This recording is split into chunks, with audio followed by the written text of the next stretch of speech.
மாமா நீ சொல்லு, என்னதுக்கு தான் இப்படி ராவித்துற கல்யாணம் பண்ணணும்னு? நான் இப்படி கேட்டா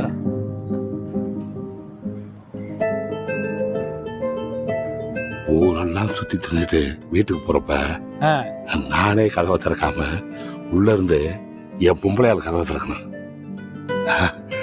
குடும்ப தலைவர்ன்ட்டு என் பேர் போட்டு ரேஷன் கார்டு வாங்கணும்.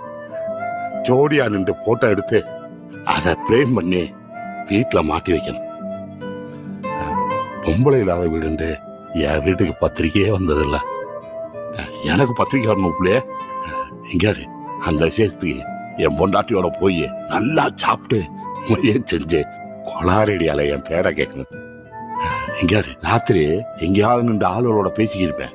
ஏய் இன்னும் வரலையா, எம்புட்டு நேரம் அப்படின்னு ஒவ்வொருத்தருக்கும் அவன் பொண்டாட்டிட்டு இருந்து போன் வரும். அதே மாதிரி எனக்கு என் பொண்டாட்டிட்டு இருந்து